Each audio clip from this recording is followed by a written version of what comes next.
strongest of all the animals.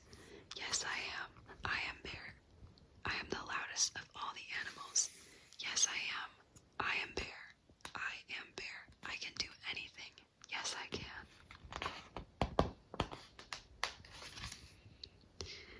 As soon as Bear said those words, a little voice spoke up from the ground. Can you really do anything? Bear looked down. He saw a little brown squirrel standing on his hind legs. Can you really do anything? Brown Squirrel asked again. Bear stood up very tall. I am Bear. I can do anything. Yes, I can. Can you tell the sun not to rise tomorrow morning? Brown Squirrel asked. I have never tried that before, but I am Bear. I can do that. Yes, I can. Bear turned west to face the sun. It was the time when the sun always goes down. Bear stood up to his full height and spoke in a loud voice.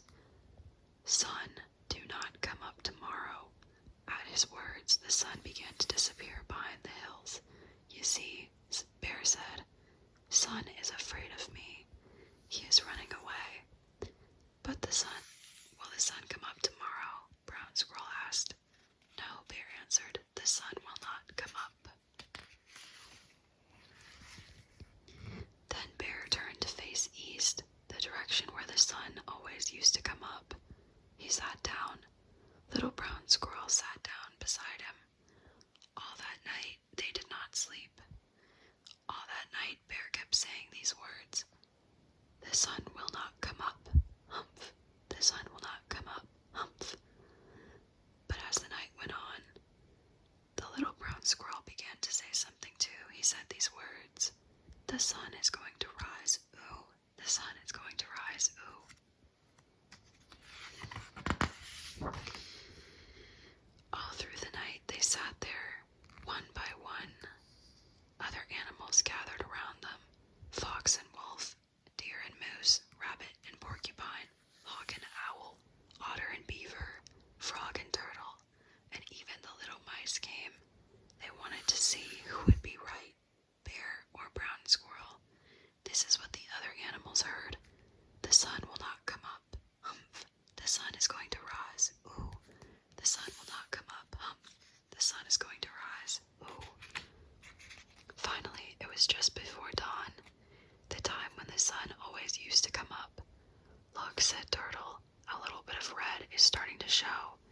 Yes, said Owl, I believe the sun will rise today. Bear only chanted louder, the sun will not come up, humph. But right next to him, the little brown squirrel piped up, the sun is going to rise, ooh.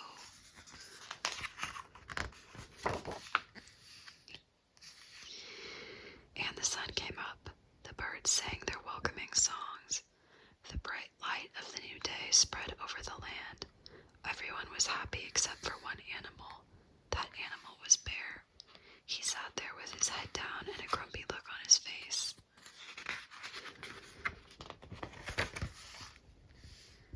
The happiest animal of all was the little brown squirrel. The sun came up, he chirped. The sun came up, the sun came up, the sun came up.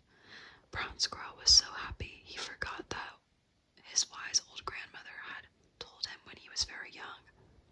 Brown Squirrel, his grandmother said, it is good to be right about something, but when someone else is wrong, it is not a good idea to tease him. Now, little Brown Squirrel began to tease Bear. Bear is foolish, the sun came up. Bear is silly, the sun came up. Bear is stupid, the sun. Whomp. Bear's big paw came down on little brown squirrel, pinning him to the ground. Bear leaned over and opened his huge mouth. Yes, Bear growled, the sun did come up. Yes, I do look foolish, but you will not live to see another sunrise. You will not ever tease anyone else again because I, Bear, am going to eat you. Brown Squirrel thought fast. You are right to eat me, he said. I was wrong to tease you. I would like to say that I am sorry before you eat me, but you are pressing down on me so hard that I cannot say anything. I cannot say anything at all. I cannot even breathe.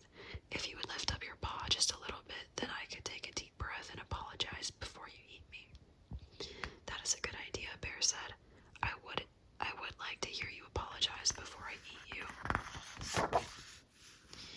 So Bear lifted up his paw, but instead of apologizing, Brown Squirrel ran.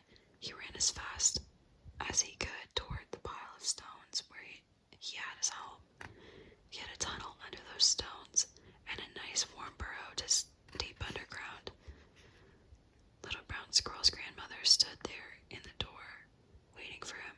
Hurry, Brown Squirrel, she called. Hurry, hurry. Little Brown Squirrel dove for the door to his home, but Bear was faster than he looked. He grabbed for the little brown squirrel with his big paw. Bear's long, sharp claws scratched the brown squirrel's back, from the top of his head to the tip of his tail.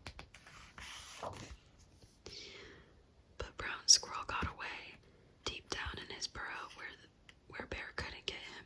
Brown Squirrel curled up next to his grandmother and slept all winter while those scratches on his back healed. When the spring came again, little Brown Squirrel came out of his hole and looked at himself. There were long pale stripes all the way down his back where the bear had scratched him. He was Brown Squirrel no longer. He was now Chipmunk, the striped one. That is how Chipmunk got his stripes. Ever since then, Chipmunk has been the first animal to get up every morning. As the sun rises, he scoots to the top of the tallest tree to sing his song. The sun came up, the sun came up, the sun came up, the sun came up.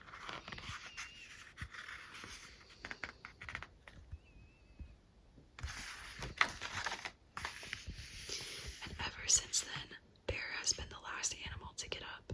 He doesn't like to hear Chipmunk's song. It reminds him, as it reminds us all, that